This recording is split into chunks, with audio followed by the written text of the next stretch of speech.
Hello friends, રીપી e learning હબમાં આપનું સ્વાગત છે। મિત્રો, આપણે આ સેશનમાં આજે કક્ષકોના આકાર અને એના નોડ વિશે માહિતી મેળવીશું। કક્ષકોના આકાર અને નોડ શું છે અને નોડના પ્રકારો પણ આપણે જોઈશું। મિત્રો, ચલો શરૂઆત કરીએ કક્ષકોના આકારથી। હવે કક્ષકો આપણે જાણીએ છીએ, આપણી પાસે L બરાબર 0, 1, 2, 3, 4 એની માટે કક્ષકો S, P, D, F એવી અલગ અલગ કક્ષકો છે। તો શરૂઆત કરીએ મિત્રો આપણે S કક્ષકથી। કક્ષકોના આકારમાં શરૂઆત કરીએ S કક્ષકથી। હવે મિત્રો S કક્ષકનો આકાર જે છે ને ગોળાકાર આકાર છે, સ્ફિયરિકલ શેપ છે, ગોળાકાર આકાર છે। આપણે કે કક્ષકો અને કક્ષકોનો આકાર કેવી રીતે નક્કી થાય? મિત્રો, આપણે શ્રોડિંજર તરંગ સમીકરણ જાણીએ છીએ। ઓકે, હવે શ્રોડિંજર તરંગ સમીકરણના ઉકેલને આધારે આપણને સાઈ નું મૂલ્ય મળે છે। સાઈ શું છે? તો સાઈ એ ઇલેક્ટ્રોનનો તરંગ વિધેય છે। સાઈ પરથી આપણને સાઈનો સ્ક્વેર મળે છે મિત્રો, જે સંભાવ્ય ઘનતા છે। હવે આ કક્ષકોનો આકાર કેવી રીતે નક્કી થાય? તો કેન્દ્રની આસપાસ સાઈ સ્ક્વેરના મૂલ્ય એટલે સંભાવ્ય ઘનતાના મૂલ્ય જ્યાં અચળ આવતા હોય તેવી એક આ સપાટી, જેને આ લોકો કોન્ટૂર સપાટી કહે છે, એવી દોરીએ એટલે આપણે કક્ષકનો આકાર નક્કી કરી શકીએ। અથવા બીજા શબ્દોમાં હું તમને કહું ને તો એમ પણ બોલી શકાય કે પરમાણુ કેન્દ્રની આસપાસ એવો વિસ્તાર મિત્રો કે જ્યાં ઇલેક્ટ્રોન મળી આવવાની સંભાવના, શક્યતા, પોસિબિલિટી મોર ધેન 90% છે। ઇલેક્ટ્રોન મળવાના ચાન્સીસ 90% કરતા વધારે હોય તેવો વિસ્તાર જે દર્શાવે ને એને આપણે કક્ષક કહીએ। જેમ કે અહીંયા S કક્ષક માટે આપણે જોઈએ, S કક્ષક માટે ઇલેક્ટ્રોન મળી આવવાની સંભાવના 90% થી વધારે હોય તેવા બિંદુઓને અહીંયા દર્શાવેલા છે। ઓકે, આ S કક્ષક માટે એવા બિંદુઓ દર્શાવેલા છે કે જ્યાં ઇલેક્ટ્રોન મળવાની સંભાવના 90% કરતા વધારે છે। હવે એની ફરતે જો આપણે કોન્ટૂર સપાટી દોરીએ, એવો એક વિસ્તાર લઈ લઈએ કે જેને આપણે આ બિંદુઓમાંથી એક સપાટીમાં કન્વર્ટ કરીએ તો આપણને એ આકાર કેવો મળશે મિત્રો? ગોળાકાર મળશે। એટલે S કક્ષકનો આકાર કેવો છે? ગોળાકાર છે। ઓકે, ચલો હવે S કક્ષક જે છે એ સમમિત ગોળાકાર છે। બધી જ S કક્ષકો સમમિત ગોળાકાર છે। એટલે 1s હોય, પછી 2s આવે, પછી 3s આવે કે 4s આવે, બધી સમમિત ગોળાકાર છે। સમમિત ગોળાકાર એટલે શું? સમમિતીય એટલે સિમેટ્રિકલ, બરાબર? જેમ કે આપણા શરીરનો આ ભાગ અને આપણા શરીરનો આ ભાગ એકદમ સરખો આવે, એમ અહીંયા ગોળાકાર સ્ફિયરિકલ શેપ એ સૌથી સમમિત છે, બરાબર છે? અને સમમિત છે એનો અર્થ આપણે આવું બી કાઢી શકીએ કે નિશ્ચિત અંતરે ઇલેક્ટ્રોન મળી આવવાની સંભાવના એક સમાન છે। નિશ્ચિત અંતરે તમે અહીંયા શબ્દ આ પણ મૂકી શકો, કેન્દ્રથી નિશ્ચિત અંતરે, બરાબર? અહીંયા આપણે એનું કેન્દ્ર માની લઈએ તો કેન્દ્રથી કોઈ પણ નિશ્ચિત અંતર આરે ઇલેક્ટ્રોન મળવાના ચાન્સીસ એક સરખા છે, બરાબર? એટલે અહીંયા એ ગોળાકાર સમમિતીય ગોળાકાર છે એવો આપણે ઉલ્લેખ કરીએ। બીજી વસ્તુ મિત્રો, એટલે S કક્ષકને આપણે કેવી ગણીશું? અદિશ। આપણે કે અદિશ કેમ? અદિશ એટલા માટે કારણ કે S કક્ષક માટે દિશાનું કોઈ મહત્વ નથી, કારણ કે કેન્દ્રથી બધી જ દિશાઓમાં ઇલેક્ટ્રોન મળવાના ચાન્સીસ કેવા છે? સરખા છે। અને ઇલેક્ટ્રોન મળવાના ચાન્સીસ સરખા છે, દિશા કોઈ પણ હોય એટલે દિશાનું મહત્વ નથી, દિશાનું મહત્વ નથી, એટલે કેવી રીતે થશે? અદિશ છે। અને એક વસ્તુ ખાસ ધ્યાન રાખજો, S, P, D, F જેટલી કક્ષકો છે એમાં માત્ર S કક્ષક જ અદિશ છે, બાકીની બધી કક્ષકો સદિશ છે। ઓકે મિત્રો, હવે એના વધારા સાથે કક્ષકોનું કદ વધે એટલે કેવી રીતના કે ભાઈ 1s કરતા 2s નું કદ મોટું, 2s કરતા 3s કરતા 4s નું કદ વધતું જાય। આકૃતિથી જોઈએ આપણે, એટલે 1s એ પણ ગોળાકાર, 2s બી ગોળાકાર, 3s પણ ગોળાકાર, તો બધાના આકાર તો ગોળાકાર જ છે, પણ 1s કરતા તમે જોઈ શકો 2s નો ગોળો મોટો છે, 2s કરતા 3s નો હજી આગળ આપણે દોરવું હોય તો 4s 5s ના કદ પણ ધીમે ધીમે વધતા જશે। એટલે મિત્રો સિમ્પલ સાદું છે કે S કક્ષક ગોળાકાર છે અને આ ગોળાઓ કેવી રીતે ગોઠવાયેલા છે? તો 1s ઉપર 2s નો ગોળો, 2s ઉપર 3s નો ગોળો, 3s ઉપર 4s નો ગોળો, એટલે ગોળા ઉપર ગોળા ઉપર ગોળા, એવી રીતે આ S કક્ષકો ગોઠવણી પામેલા છે। ઓકે મિત્રો, S કક્ષકોની સમજૂતી મેળવ્યા પછી હવે આપણે જઈએ P કક્ષકો ઉપર। મિત્રો, P કક્ષક ડમ્બેલ આકાર ધરાવે છે। ડમ્બેલ એટલે કેવા? તો ડમ્બેલ એટલે બે ગોળા ભેગા હોય તેવા, આ રીતનો એનો ડમ્બેલ આકાર છે।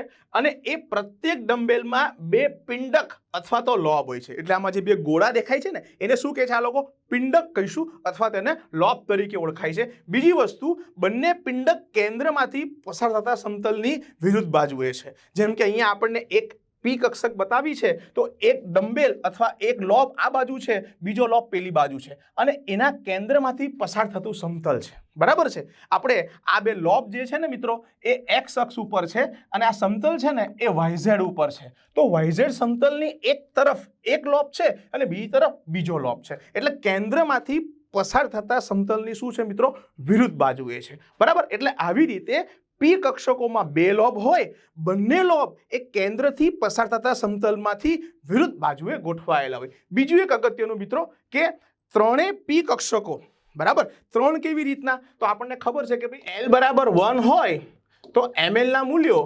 2L+1 પ્રમાણે આપણે મિત્રો ગણીએ ને તો એના 3 વેલ્યુ મળે, અને કયા 3 વેલ્યુ મળે તો -1, 0 અને +1, બરાબર। એટલે અહીંયા પી પ્રકારની કક્ષકો 3 છે, તો તમે એમ પણ બોલી શકો કે જે ડમ્બેલ આકાર છે ને એને અવકાશમાં 3 રીતે દ્વિવિન્યાસ કરી શકાય, ગોઠવી શકાય, એને 3 રીતે અવકાશમાં સ્થાન આપી શકાય, અને એટલા માટે આપણે એવું કહી શકીએ કે 3 પ્રકારની પી કક્ષકો છે। હવે 3 પ્રકારની પી કક્ષકોને આપણે પીએક્સ, પીવાય ને પીઝેડ થી બતાવીએ, બરાબર।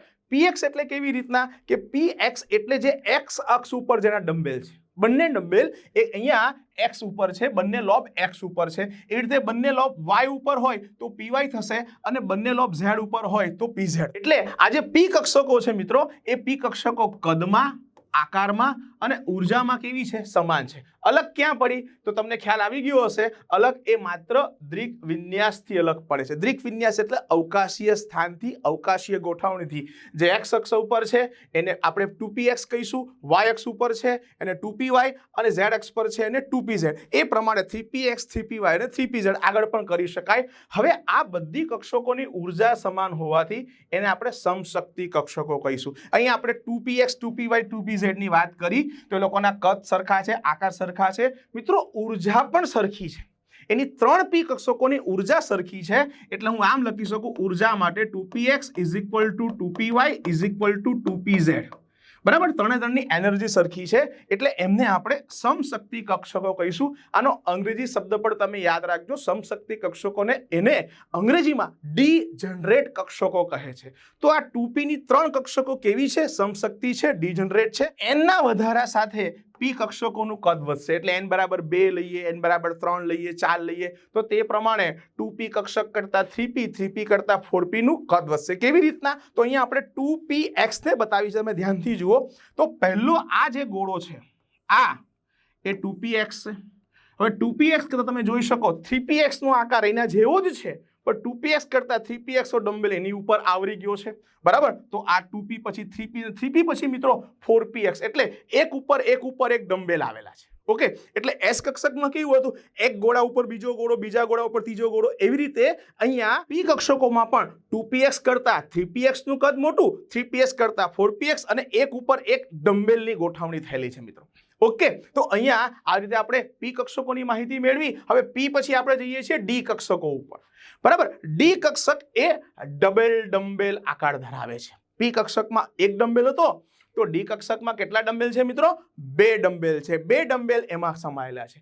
2 ડમ્બેલ લોબ કેટલા થશે, એટલે એમાં 4 પિંડક અથવા 4 લોબ રહેલા છે, બરાબર। હવે આ ડી કક્ષકને 5 દિક વિન્યાસ છે। કેવી રીતના, તો તમે જાણો છો L બરાબર 2 લઈશું તો ML ના વેલ્યુ 2L+1 પ્રમાણે ચેક કરીએ તો 2 × 2 + 1 એટલે કેટલા વેલ્યુ થશે, આપણને 5 વેલ્યુ મળશે, બરાબર। તો ડી કક્ષકના 5 દ્વિક વિન્યાસ છે। આ 2 ડમ્બેલને હું અવકાશમાં 5 રીતે ગોઠવી શકું। એમાં આપણે જરાક આવા ભાગ પાડી શકીએ મિત્રો કે અમુક ડી કક્ષકો અક્ષોની વચ્ચે છે, બરાબર, જેમ કે dxy, dyz, dxz।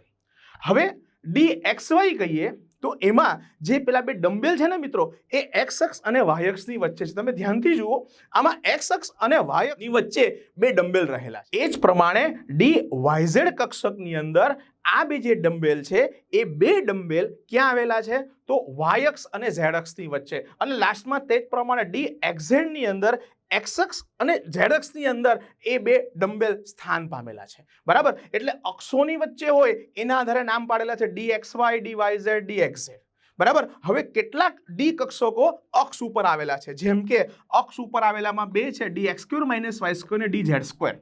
હવે d x square minus y square કેવી રીતે ગોઠવેલો છે બરાબર સમજી લેજો. આ ડી એક્સ વાય જે હતો ને મિત્રો, એક્સ અક્ષ અને વાય અક્ષની વચ્ચે એટલે લોબ જે છે અહીંયા સ્થાન પામેલા છે. જ્યારે આ d x square minus y square ની અંદર જે 4 લોબ છે એ અક્ષ ઉપર જ આવેલા છે આવી રીતના. તો આના દ્રિક વિન્યાસ તમે જોઈ શકો, આ અક્ષોની વચ્ચે છે બરાબર, અથવા તો અક્ષ સાથે તમે એમ પણ કહી શકો 45 ના ખૂણે રહેલા છે. ઓકે, 45 એંગલે રહેલા છે. જ્યારે આ જે છે એમાં એ લોબ એ અક્ષ ઉપર જ આવેલા છે બરાબર. હવે ડી ઝેડ સ્ક્વેર છે ને મિત્રો, એ સૌથી અલગ શેપ ધરાવે છે. ડી ઝેડ સ્ક્વેર ની અંદર જે પેલો ડમ્બેલ છે ને મિત્રો, એ ઝેડ અક્ષ ઉપર આવેલો છે. તમે જોઈ શકો એક ડમ્બેલ એ ઝેડ અક્ષ ઉપર છે. ઓકે, અને બે ડમ્બેલ નથી, એક જ ડમ્બેલ છે જે ઝેડ અક્ષ ઉપર છે, અને એ ડમ્બેલની ફરતે એક્સ અક્ષ અને વાય અક્ષ ઉપર તમે જોઈ શકો એક રિંગ આવેલી છે બરાબર. એટલે ડી ઝેડ સ્ક્વેર એ બધા કરતા કંઈક અલગ આકાર ધરાવે છે. બધી ડી કક્ષકોમાં 2 ડમ્બેલ હતા, પણ આમાં એક ડમ્બેલ છે અને એક રિંગ છે બરાબર. ધ્યાન સમજી લેજો, જે ડમ્બેલ છે એ ઝેડ અક્ષ ઉપર છે, જ્યારે જે પેલી રિંગ જે છે એ એક્સ વાય સમતલમાં છે. ઓકે, તો આવી રીતે આ 5 ડી કક્ષકો અવકાશમાં સ્થાન પામેલી છે મિત્રો બરાબર. બીજું કે કદ, ઉર્જા આ બધાની સમાન કહી શકાય. 5 ડી કક્ષકોના કદ પણ સમાન છે અને એની ઉર્જા પણ સમાન છે બરાબર. આકાર કેમ સમાન નહીં કહી શકીએ? કારણ કે ડી ઝેડ કક્ષક જે આકારમાં અન્યથી કેવી પડે, અલગ પડે. જે આપણે હમણાં જોયું કે બધામાં ડમ્બેલ જ છે બરાબર. D x y, d y z, d z x ને d x square minus y square બધામાં 2 ડમ્બેલ છે. પણ આ ડી ઝેડ સ્ક્વેર છે ને મિત્રો, એ બધા કરતા કંઈક અલગ પડે. બીજી અગત્યની વાત, એ ઉર્જા સમાન હોવાથી તે સમશક્તિ છે, ડી જનરેટ કક્ષકો છે. એટલે 5 કક્ષકોની ઉર્જા, 5 ડી કક્ષકોની ઉર્જા એક સરખી છે, સમાન છે. અને એનના વધારા સાથે દરેક કક્ષકમાં આવું થાય, જેમ એનનું મૂલ્ય વધશે એમ એનું કદ પણ વધશે, એની ઉર્જા પણ વધશે. આપણે ડી કક્ષકોનું કદ વધીએ એટલે 3D કરતા 4D અને 4D કરતા 5D આગળ પણ કદનો વધારો જોવા મળશે. એને આપણે આ રીતે બતાવી શકીએ. આકૃતિમાં ડી એક્સ વાય બતાવેલી છે મિત્રો, જેની અંદર સૌથી પહેલા જે અંદરના બતાવેલા છે આ બરાબર, એ આપણા 3D એક્સ વાય છે. તમે જોઈ શકો 3D XY કરતા 4D XY નું કદ મોટું, એ પ્રમાણે 4D XY કરતા 5D XY. ટૂંકમાં n નું મૂલ્ય જેમ જેમ વધતું જશે તેમ તેમ ડી કક્ષકોના આકારમાં, કદમાં, ઉર્જામાં શું થતો જશે? વધારો થતો જશે. ઓકે મિત્રો, ત્યાર પછી આપણે છેલ્લી કક્ષક જોઈએ. એફ કક્ષકમાં 3 ડમ્બેલ આવેલા છે બરાબર. એટલે પી કક્ષકમાં 1 ડમ્બેલ, ડી કક્ષકમાં 2 ડમ્બેલ અને એફ કક્ષકમાં 3 ડમ્બેલ બરાબર. હવે એફ માટે L બરાબર કેટલા મળશે મિત્રો? 3. એટલે સ્વાભાવિક છે કે આપણને એફ કક્ષકો 7 પ્રકારની એટલે એફ કક્ષકોને અવકાશમાં 7 રીતે સ્થાન આપી શકાય, 7 દ્વિત વિન્યાસ ધરાવે બરાબર, જેને આપણે આવી રીતે દર્શાવી શકીએ. અને એના આકારને જો આપણે ગોઠવવા જઈએ તો અવકાશમાં આવી રીતે થશે. આ જરા કોમ્પ્લિકેટેડ છે. ઓકે મિત્રો, અને હવે બાકીનાની જેમ કોમન જ છે કે ઉર્જા સમાન હોવાથી આ સાથે સાથ એફ કક્ષકોને આપણે સમશક્તિ કક્ષકો કહીશું, ડી જનરેટ કક્ષકો તરીકે ઓળખશું. અને બધામાં થતું હતું તેમ એના વધારા સાથે એફ કક્ષકોનું કદ શું થતું જશે? વધતું જશે. એટલે કે 4f કરતા 5f નું, 5f કરતા 6f નું અને 6f કરતા 7f ના કદ સ્વાભાવિક છે મિત્રો વધતા જશે. ઓકે, તો આ એફ કક્ષકો એ આકારમાં દોરવી જરા કોમ્પ્લિકેટેડ છે, પણ એનો આછો પાતળો ખ્યાલ મેળવવો જરૂરી છે. તો મિત્રો અહીંયા આપણે બધી જ કક્ષકો એસ, પી, ડી, એફ કે જે આપણા ઉપયોગમાં આવે છે એમની આકારની આપણે ચર્ચા કરી. હવે એની સાથે આપણે પોઈન્ટ લેવો છે નોડ. નોડ્સ કોને કહીશું મિત્રો? નોડ એ પરમાણુ કેન્દ્રની આસપાસનો એવો વિસ્તાર છે કે જ્યાં ઇલેક્ટ્રોન મળી આવવાની સંભાવના મિત્રો કેવી હોય? 0 હોય. તેને નોડ કહીશું બરાબર. નોડ એટલે એવો વિસ્તાર સૂચવે કે જ્યાં ઇલેક્ટ્રોન મળવાના ચાન્સીસ 0 હોય. એટલે એને હું આમ પણ દર્શાવી શકું સાંકેતિક ભાષામાં કે ગાણિતિક સ્વરૂપે કે જ્યાં સંભાવ્ય ઘનતા સાઈ સ્ક્વેર ઇક્વલ ટુ 0 હોય, નિયર ટુ 0 હોય, જ્યાં મૂલ્યનું લગભગ 0 હોય તેને આપણે નોડ કહીશું. આપણે નોડ અને કક્ષાનો જરાક ભેદ સમજી લઈએ. નોડ જે છે એ ઇલેક્ટ્રોન મળી આવવાની સંભાવના 0 હોય, સાઈ સ્ક્વેરની કિંમત 0 હોય તેવો વિસ્તાર બતાવે છે બરાબર. તો જ્યારે કક્ષા છે ને મિત્રો, એ ઇલેક્ટ્રોન મળી આવવાની સંભાવના 90% થી વધારે હોય, સાઈ સ્ક્વેરનું મૂલ્ય 1 કે 1 ની નજીક હોય તેવો વિસ્તાર બતાવે છે બરાબર. એટલે જે હમણાં આપણે કક્ષકો સમજ્યા એ કક્ષકો કરતા બિલકુલ વિરુદ્ધ તમે કહી શકો. એટલે જ તો આ કક્ષાને આપણે કોઈક વખતે એન્ટી નોડ તરીકે બી ઓળખીએ. નોડ કે જ્યાં ઇલેક્ટ્રોન મળવાના ચાન્સીસ નથી, 0, અને કક્ષા કે જ્યાં ઇલેક્ટ્રોન મળવાના ચાન્સીસ સૌથી મહત્તમ છે. તો થયા ને એકબીજા કરતા વિરુદ્ધ. ઓકે, ચલો આ નોડની સમજ મેળવ્યા પછી આપણે નોડના કેટલા ટાઈપ છે, કેટલા પ્રકાર છે એના ઉપર જઈએ. તો નોડ મુખ્યત્વે 2 પ્રકારના છે. એક છે ગોલીય નોડ, એને આપણે કહીશું રેડિયલ નોડ, અને બીજાને કહીશું કોણીય નોડ, સમતલીય નોડ અથવા એંગ્યુલર નોડ. એંગલ એટલે ખૂણો થાય અને એંગ્યુલર નોડ એટલે કોણીય નોડ થશે. બરાબર. હવે અહીંયા અમે સમતલીય નોડ પણ લખેલું છે, પણ યાદ રાખજો આમાં કોઈ જગ્યા ઉપર જેમ કે ડી કક્ષકમાં આ નોડ જેને શંકુ આકારના બી આવશે. સમતલ તો આવે જ, પણ શંકુ આકારના બી આવશે. શંકુ આકારના નોડને પણ હું કોણીય નોડ કે સમતલીય નોડ તરીકે જ ઓળખીશ. આ ગોલીય નોડ એ સ્ફિયરિકલ હોય, ગોળા જેવો હોય. કેવી રીતે તમને હું બતાવું કે ગોલીય સપાટી કે જેમાં ઇલેક્ટ્રોન મળી આવવાની સંભાવના 0 હોય, 0 હોય, એવો ગોલીય વિસ્તાર, એવો ગોળા સ્વરૂપનો વિસ્તાર કે જ્યાં ઇલેક્ટ્રોન મળવાના ચાન્સીસ મિત્રો 0 છે, શક્યતા જ નથી, એવા વિસ્તારને મારે શું કહેવાના છે? ગોલીય નોડ.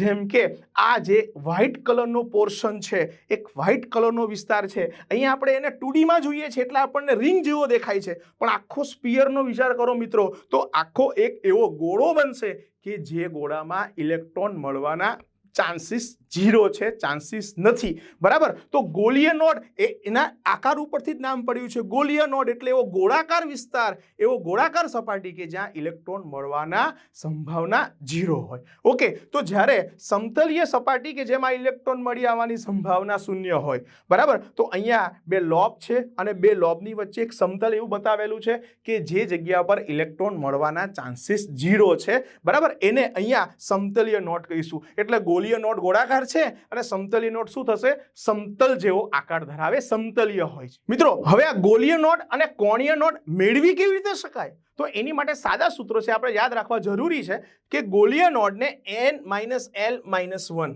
n શું છે, l શું છે આપણે જાણીએ છીએ. n એટલે મુખ્ય ક્વોન્ટમ આંક, બરાબર. l એટલે આપણો ગૌણ ક્વોન્ટમ આંક. તો અહીંયા n - l - 1, જ્યારે કોણીય નોડનું એકદમ સામાન્ય સૂત્ર છે ખાલી l, એ માત્ર l ઉપર ડિપેન્ડેબલ છે. ઓકે મિત્રો, હવે આપણે એક પછી એક બધી જ પ્રકારની કક્ષકોમાં S માં, P માં, D માં એ નોડ ક્યાં છે એની સમજૂતી મેળવીએ. ઓકે, હવે આ ગોલીય નોડનું સૂત્ર n - l - 1 અને કોણીય નોડનું સૂત્ર l, તો એના ઉપરથી હું કુલ નોડ કેવી રીતે ગણી શકું? બેવનો સરવાળો કરવાનો. એટલે કુલ નોડ જો મારે મેળવવા હોય, ટોટલ નોડ, તો ટોટલ નોડ માટે બેવનો સરવાળો n - l - 1 અને પાછો આ થશે કોણીય નોડનો plus l, minus l plus l ગયા, તો સૂત્ર થયું n - 1. આ કોનું સૂત્ર થયું મિત્રો? કુલ નોડની સંખ્યાનું. બરાબર. ગોલીય નોડ અને કોણીય નોડ ઉપરથી કુલ નોડની સંખ્યા જો આપણને કહે તો n - 1 ને આધારે મેળવવાની. હવે મિત્રો આપણે S, P અને D કક્ષકમાં આ કોણીય નોડ અથવા તો ગોલીય નોડ ક્યાં આવેલા છે એને જરા સમજવા પ્રયત્ન કરીએ. શરૂઆત કરીએ મિત્રો S કક્ષકથી. બરાબર. તો આપણે S કક્ષક માટે જોઈએ છીએ. S કક્ષકમાં આપણે નોડ ક્યાં છે એની વાત કરવી છે. તો S કક્ષકમાં આ 1s છે, આ 2s છે, 3s છે.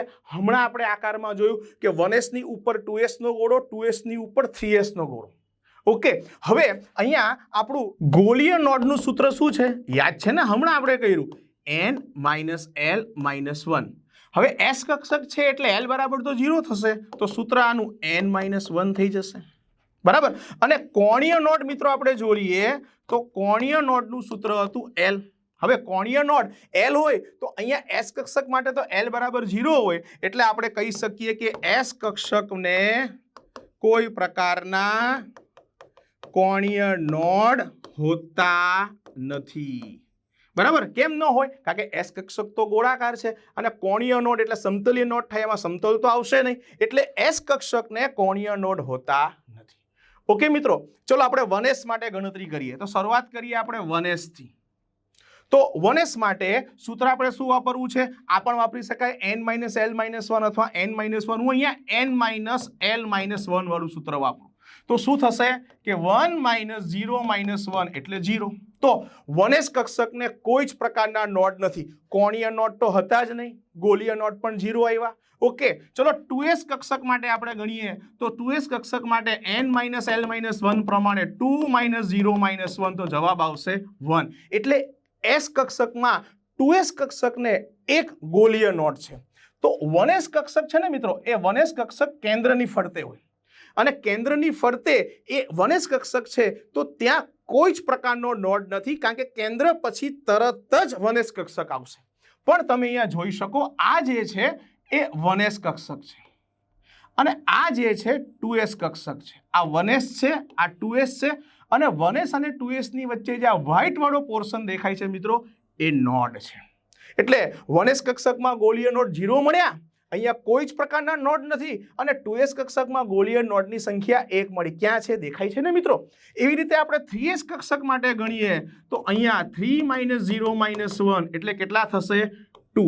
તો આ 3s કક્ષક છે અને 3s કક્ષક માટે ગોલીય નોડની સંખ્યા બરાબર 2 નોડ છે, એક નોડ આ જગ્યા ઉપર ને બીજી નોડ અહીંયા છે. બરાબર, કોણીય નોડ તો હોતા જ નથી. તો એવી રીતે 3s પછી 4s 5s વગેરેના પણ ગોલીય નોડ અને કોણીય નોડ તો ગણવાના જ નથી, પણ ગોલીય નોડ આવી રીતે ગણી શકીએ. સાદું સૂત્ર n-l-1 વાપરીને, અથવા તો આપણે સ્પેશિયલ સૂત્ર બી બનાવ્યું s કક્ષક માટે n-1 પ્રમાણે. મિત્રો એ જ પ્રમાણે આપણે p કક્ષકમાં ગોલીય અને ગૌણીય નોડની ગણતરી કરીએ. બરાબર, તો આપણે p કક્ષક માટે કામ કરીએ છીએ. ઓકે, તો p કક્ષક માટે l બરાબર કેટલા હોય? 1 હોય, આપણે બધા જાણીએ છીએ. તો સૌથી પહેલા આપણે એના ગોલીય નોડનું સૂત્ર જોઈએ. ગોલીય નોડનું સૂત્ર શું હતું? n-l-1. તો અહીંયા n, ચલો l ની કિંમત આપણે 1 મૂકીએ, -1 એટલે આનું સૂત્ર બનાવવું હોય તો નવું સૂત્ર n-2 પણ થાય. બરાબર, p કક્ષક માટે ગોલીય નોડનું સૂત્ર n-2 પ્રમાણે પણ ચાલીએ. અને કોણીય નોડ જો આપણે જોઈએ તો કોણીય નોડ l થાય. ઓકે, અને l ની કિંમત કેટલી છે મિત્રો? 1. બરાબર, એટલે અહીંયા કોઈ પણ p કક્ષકમાં કોણીય નોડ આપણને 1 મળશે. પહેલા આપણે કોણીય નોડને સમજીએ. જેમ કે અહીંયા મેં px કક્ષક બતાવેલી છે. ઓકે, તો p કક્ષકમાં કોણીય નોડને આપણે સમતલીય નોડ તરીકે બી ઓળખીએ છીએ. યાદ છે ને? અને એવું સમતલ કે જ્યાં ઇલેક્ટ્રોન મળવાના ચાન્સીસ મિત્રો 0 છે. તમે અહીંયા જોઈ શકો કે આ p કક્ષક છે, 2p અહીંયા px કક્ષક છે, તો બે લોબ જે છે x અક્ષ ઉપર આવેલા છે અને એ બે લોબની વચ્ચે બરાબર છે એક એવું સમતલ આપણે પાસ કરવાનું છે, અથવા એક એવું સમતલ છે જે મિત્રો કેન્દ્રમાંથી પસાર થાય છે અને એ બે લોબના સંગમ સ્થાને એક એવું સમતલ કે જે કેન્દ્રમાંથી પસાર થાય છે અને જ્યાં ઇલેક્ટ્રોન મળવાના ચાન્સીસ મિત્રો 0 છે. બરાબર છે, તો અહીંયા px કક્ષક, એના બે લોબ, એના કેન્દ્રમાંથી પસાર થતું સમતલ, એ સમતલ કયું થશે?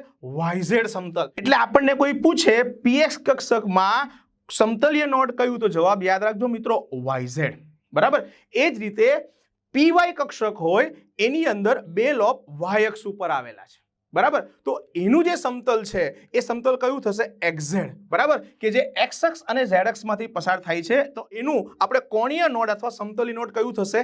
xz સમતલ. સેમ વે pz કક્ષક જે છે જેમાં લોબ આપણે z અક્ષ ઉપર છે, તો એનું આવી રીતનું સમતલીય નોડ જે છે એ x અને y અક્ષમાંથી પસાર થાય છે, એટલે એ નોડલ સમતલ xy સમતલ થશે. ઓકે, તો અહીંયા આપણે ખાસ વાત કે p કક્ષક માટે કોણીય નોડ l હતા અને px માં એ yz, py માં xz અને pz માં xy સમતલ થશે મિત્રો. હવે અલગ અલગ p કક્ષકો માટે આપણે ગોલીય નોડ અને સમતલીય નોડની ગણતરી કરીએ. ઓકે, તો આપણે પહેલા 2p કક્ષક માટે કરીએ. તો 2p કક્ષક માટે પહેલા ગોલીય નોડ જોઈએ. તો ગોલીય નોડ કેટલા થશે મિત્રો? n-2 પ્રમાણે જોઈએ તો 2 - 2 તો કેટલા આવ્યા? 0. ઓકે, એટલે ગોલીય નોડ એમાં હોતા નથી. હવે આપણે એના સમતલીય નોડ જોઈએ. તો સમતલીય નોડ કયા? તો સમતલીય નોડનું સૂત્ર l અને l બરાબર 1 છે. બરાબર, તો 2p કક્ષકના સમતલીય નોડ આપણે જોઈ ગયા. px નું yz, py નું xz અને pz નું xy. ઓકે, ચલો એ પ્રમાણે મારે 3p માટે ગણતરી કરવી છે. ઉપર આપણે ગોલીય નોડ ગણીએ. ગોલીય નોડ એટલે n-2, તો 3 - 2 બરાબર 1 થશે. બરાબર, તો 3p કક્ષકમાં એક ગોલીય નોડ રહેલું છે. એ ગોલીય નોડ ક્યાં છે એ અહીંથી આપણે સમજી શકીએ. આ તમારી 2p કક્ષક છે. અને આ તમારી 3p કક્ષક છે. બરાબર ધ્યાનથી જોજો મિત્રો. આને તમે 2px પણ કહી શકો, 2py પણ કહી શકો અને 2pz પણ કહી શકો. પણ 2p કક્ષકના જે આ લોબ છે, આ જે ડંબેલ આકાર છે, અને 3p કક્ષકનો જે આ ડંબેલ આકાર છે મિત્રો, એની વચ્ચે અહીંયા આ એક સપાટી એવી પડે છે કે જ્યાં ઇલેક્ટ્રોન મળવાની સંભાવના 0 છે, એટલે એક ગોળીય નોડ એમાં મળશે. બરાબર. તો 3p કક્ષકમાં એક ગોળીય નોડ મળશે અને કોણીય નોડ, બરાબર, એટલે L બરાબર 1 પ્રમાણે એક જ મળશે. એટલે 3p કક્ષકના સમતલીય નોડ કે કોણીય નોડ આ જ થશે. 3px માટે yz, 3py માટે xz અને 3pz માટે xy. બરાબર સમજી લેજો. એટલે 3p કક્ષકને એક ગોળીય નોડ અને એક કોણીય નોડ, બરાબર છે. અને કુલ નોડનું સૂત્ર આપણને ખબર છે ને મિત્રો. કુલ નોડનું સૂત્ર શું હતું? n-1. તો 3p કક્ષક માટે કુલ નોડ ગણું 3 - 1 એટલે કેટલા થશે? 2. હવે 2 નોડ મળ્યા, એમાંથી એક નોડ છે એ ગોળીય નોડ અને એક નોડ જે સમતલીય નોડ. બરાબર, ખ્યાલ આવ્યો? સમજ પડી? તો મિત્રો આ જ રીતે આપણે 4p અને અન્ય p કક્ષકોમાં એ ગોળીય નોડ અને કોણીય નોડની ગણતરી માંડી શકીએ. ઓકે મિત્રો. ત્યાર પછી આપણે જોઈએ છે ડી કક્ષક. મિત્રો ડી કક્ષક જે છે એની માટે L ની વેલ્યુ કેટલી મળશે? તો L બરાબર 2 થશે. ઓકે. તો પહેલાના આપણે સૂત્ર જોઈ લઈએ. તો ગોળીય નોડનું સૂત્ર શું હતું? તો ગોળીય નોડ બરાબર n - L - 1. બરાબર. તો n - 2 - 1 એટલે આનું સૂત્ર થયું n - 3. તો આપણે આ સૂત્ર પણ એપ્લાય કરી શકીએ. અને એના કોણીય અથવા તો એને આપણે કહીએ છીએ સમતલીય નોડ, એ કેટલા થશે? તો સમતલીય નોડ L ઉપર ડિપેન્ડ કરે ને, L બરાબર 2 છે. એટલે અહીંયા પ્રત્યેક ડી કક્ષકને 2 સમતલીય નોડ છે. એને બરાબર આપણે પહેલા ચેક કરી લઈએ. જેમ કે આ છે 3dxy. ઓકે. ડી કક્ષક n બરાબર 3 થી ચાલુ થશે. તો પહેલી આપણે લઈએ 3dxy. 3dxy ક્યાં છે મિત્રો? ખબર છે ને? એ x અક્ષ અને y અક્ષની વચ્ચે છે. તો આમાં જે બે સમતલ છે એ બે સમતલ થશે xz અને yz સમતલ. બરાબર. વિચારજો મિત્રો, 3dxy જે છે એ ક્યાં આવેલી છે? x અને y અક્ષની વચ્ચે. એટલે એના બે જે નોડલ સમતલ છે xz અને yz સમતલમાં હશે. તે જ પ્રમાણે મિત્રો 3dxz જે છે એ x અને z અક્ષની વચ્ચે હોવાથી એના બે નોડલ સમતલ xy અને yz સમતલ બનશે મિત્રો. બરાબર છે. બે નોડલ સમતલ દરેકને આવશે. તે પ્રમાણે 3dyz જે y અને z અક્ષની વચ્ચે હોવાથી એના નોડલ સમતલ zx અને yx બનશે. ઓકે. હવે આ જે 3dx² - y² છે મિત્રો, એ તમે જાણો છો કે એની અંદર લોબ એ x અને y અક્ષ ઉપર રહેલા છે. અને x અને y અક્ષ ઉપર જો લોબ હોય એટલે કેવી રીતના? તો અહીંયા આપણે દોરીએ તો લોબ જે છે x અક્ષ અને y અક્ષ ઉપર જો રહેલા હોય, બરાબર, તો એના જે પેલા સમતલ થયા એ આવી રીતના આમ સમતલ મળશે. મેં આનો ઉપરથી વ્યૂ બતાવેલો છે. એટલે આના બે સમતલો મળશે. બરાબર. બે નોડલ સમતલો મળશે. એ બે નોડલ સમતલો ક્યાં? તો આની જેમ xz કે yz એમ નામ ન આપી શકીએ. હા, પણ એમ કહી શકીએ કે 3dx² - y² માં એ બે નોડલ સમતલો આ કોઈ પણ x અક્ષ કે y અક્ષથી 45 ના ખૂણે હશે. કેટલા? 45 ના એંગલે હશે. તો યાદ રાખજો, 3dx² - y² માં બે નોડલ સમતલો x અક્ષ કે y અક્ષથી ક્યાં હશે? 45 ના એંગલ ઉપર હશે. સૌથી અલગ છે dz². એનો આકાર બી મિત્રો અલગ હતો અને એના નોડલ સમતલ બી અલગ છે. એમાં પણ બે નોડલ સમતલ તમે જોઈ શકો. પણ એના બે નોડલ સમતલો એ શંકુ આકારના છે. એટલે બે શંકુ નોડલ સમતલો ધરાવે છે. આ બધાને સમતલીય નોડલ સમતલ હતા, જ્યારે આને શંકુ આકારના નોડલ સમતલ છે. ઓકે. હવે આપણે 3D કક્ષકમાં કોમન ગણતરી કરીએ મિત્રો. કેમ થશે? તો 3D કક્ષક માટે આપણે નોડની ગણતરી કરીએ તો પહેલા ઉપર આપણે ગોળીય નોડ જોઈએ. આ સૂત્ર પણ લેવાય, આ સૂત્ર પણ લેવાય. તો ગોળીય નોડને આપણે શું બતાવીએ? ચલો n - 3 થી બતાવીએ. તો આ 3 - 3 થશે એટલે જવાબ 0 આવશે. તો 3D કક્ષકને મિત્રો કોઈ જ પ્રકારનો ગોળીય નોડ નથી. બરાબર. અને સમતલીય નોડ એ હમણાં આપણે જોઈ ગયા. બરાબર. L અને L બરાબર 2. તો 3D કક્ષકને પ્રત્યેક 3D કક્ષકને બે નોડલ સમતલ છે, જે આપણે હમણાં ચર્ચા કરી. મિત્રો એ જ પ્રમાણે આપણે 4D કક્ષક માટે ગણીએ તો 4D કક્ષક માટે ગોળીય નોડ ક્યાં થશે? ગોળીય નોડ n - 3 પ્રમાણે ગણીએ તો 4 - 3 એટલે 1 મળશે. તો એમાં ગોલીય નોડની સંખ્યા મિત્રો 1 આવશે અને કોણીય નોડ આપણે જો ગણવા હોય જેને સમતલીય નોડ પણ આપણે કીધા છે L બરાબર આપણને કેટલા મળશે 2 તો ટોટલ નોડ કેટલા થયા તો ટોટલ નોડ થયા 1 + 2 એટલે 3 ચલો તો આપણે કુલ નોડના સૂત્રથી એને ચેક કરીએ તો કુલ નોડનું સૂત્ર શું હતું n-1 અને n બરાબર અહીંયા 4 છે તો 4 - 1 તો 3 થશે તો 3 માંથી 1 આપણને ગોલીય નોડ છે અને 2 શું છે મિત્રો કોણીય નોડ છે તો મિત્રો આ રીતે આપણે નોડ અને નોડના અલગ અલગ પ્રકાર જોયા અને કોઈ પણ કક્ષક માટે આપણે નોડ અને નોડની ગણતરી સામાન્ય સૂત્રો પરથી કરી શકીએ ઓકે મિત્રો તો હવે આપણે મળીશું નેક્સ્ટ સેશનમાં